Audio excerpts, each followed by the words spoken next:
Estimados estudiantes, siendo hoy 15 de junio, vamos a dar paso a nuestra sala foro de estudios sociales, un análisis entre los medios de transporte en el Ecuador y la situación del empleo, subempleo y desempleo en el Ecuador y el mundo. Será de Steven Cabrera y Daniel Gilipuma. Quienes intervienen en esta sala será Astudillo, Chacha, Mejía, Muñoz Arpi, Muñoz Autillo. Hablaremos del transporte urbano, del transporte aéreo, el transporte marítimo, líneas turísticas y destinos, y por último la situación del metrovía, tranvía y tren. Damos paso entonces a esa conducción de Steven Cabrera y Daniel Gilipuma. Buenos días con todos. Yo doy a la introducción del tema del transporte público y transporte en el Ecuador. Los panelistas van a ser Kimberly Astudillo, Pamela Chacha, Doria Mejía, David Muñoz y Christopher Muñoz. Índice: ¿cuáles son los transportes en el Ecuador? Formas de pago, cómo es el servicio y cómo es el aseo de las unidades correspondientes. ¿Cuáles son los transportes en el Ecuador? Hay el transporte urbano, transporte aéreo y el transporte marítimo. Las formas de pago son en efectivo, tarjetas de movilidad que se utilizan en Quito y en Cuenca, los boletos que pueden ser para los trenes y los pasajes normales. Como servicio.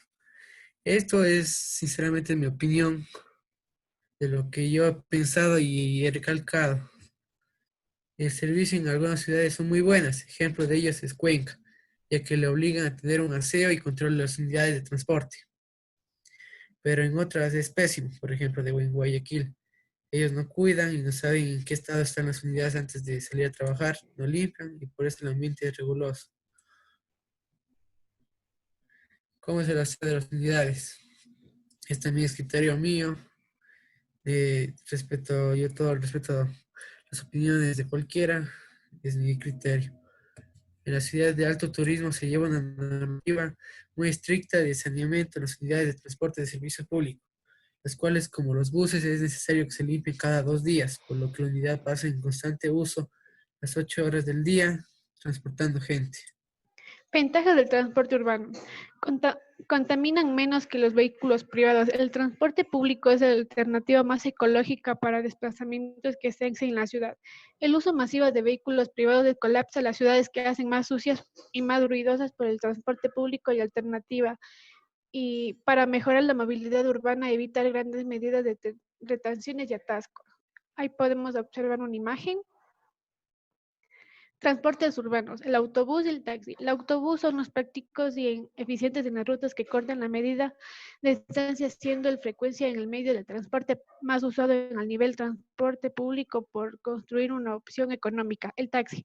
El taxi es un usado para personas que prefieren la comodidad y agilidad cuando otros transportes públicos en una gran región, dada en insistencia en un vehículo de alquiler, con un conductor taxista que utilicen el servicio del transporte de uno de los pequeños pasajeros dirigidos a diferentes destinos por contrato o dinero.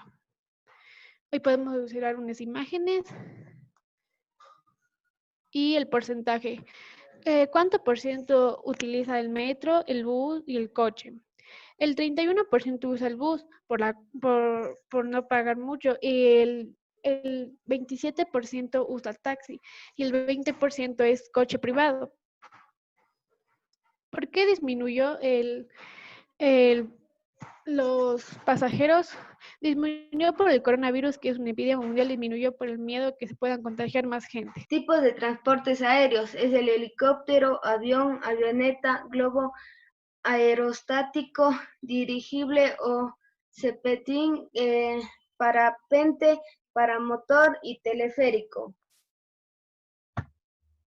¿Cuál es la importancia del transporte aéreo? La aviación transporta más de 2.200 millones de pasajeros al año y 44.000 millones de toneladas de carga. El transporte aéreo es indispensable para el turismo, al cual es un muy importante motor del crecimiento económico, especialmente en economías en desarrollo. Más del 40% del turismo internacional viaja ahora por aire. El transporte marítimo en el ámbito mundial es el modo más utilizado para el comercio internacional. Es el que soporta mayor movimiento de mercancías, tanto en contenedor como en graneles secos o líquidos. El transporte marítimo es por su propia naturaleza internacional, aunque existe cabotaje a lo largo de las costas de un país.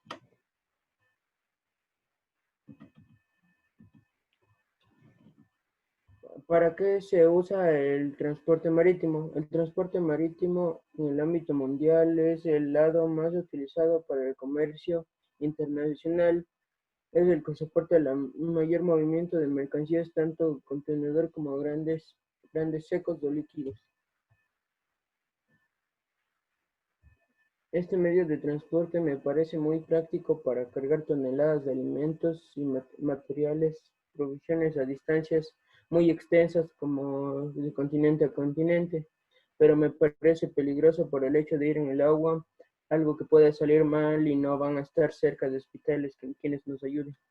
Una conclusión sobre eso. Yo pienso que lo mejor es quedarnos en casa, y sobre de los taxis y cómo se pueden contagiar, es que todos debemos cuidarnos. Y sí, yo creo que es más seguro el autobús que el taxi. En el taxi, como dijeron mis compañeros, se puede contagiar de una manera u otra, ya que diferentes personas están entrando y están tocando diversas partes del taxi. Por ejemplo, el dinero, la manera en que desinfecten o que estén con guante, puede que también esté el virus en esos objetos.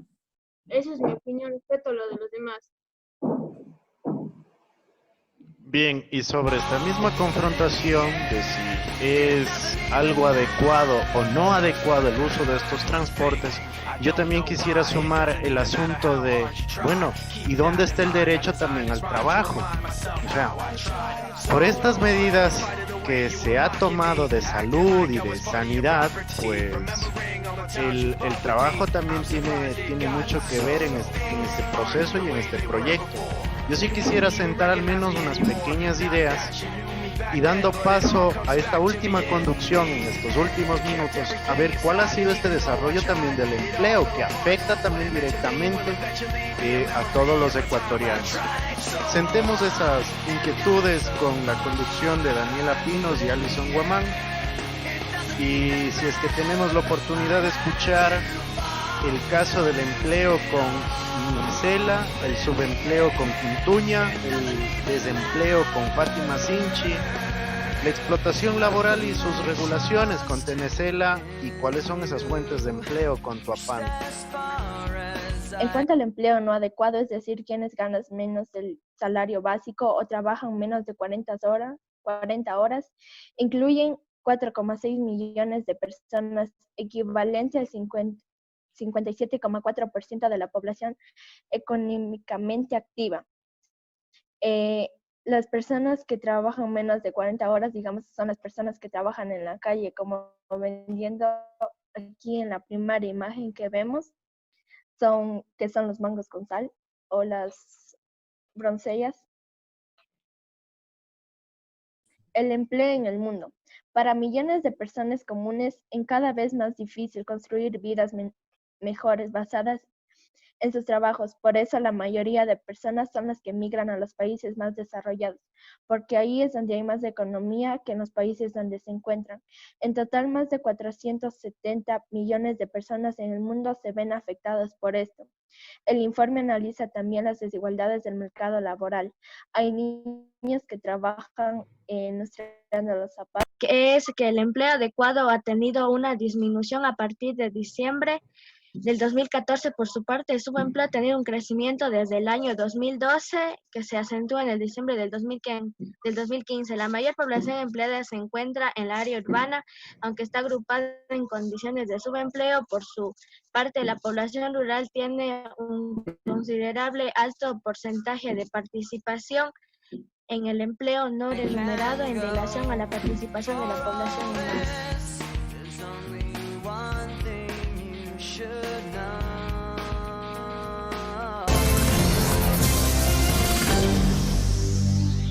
Bueno, en otros países del mundo ni tan siquiera los niños pueden ir al colegio, no pueden ir porque trabajan. La ONG Save the Children calcula que esa es la realidad de unos 218 millones de niños. Es una cifra demasiado abstracta a la que nosotros le hemos querido poner rostro y nombre. Les presentamos a Betty, de 12 años, y Ángel, de 8. Llevan trabajando casi desde que empezaron a andar.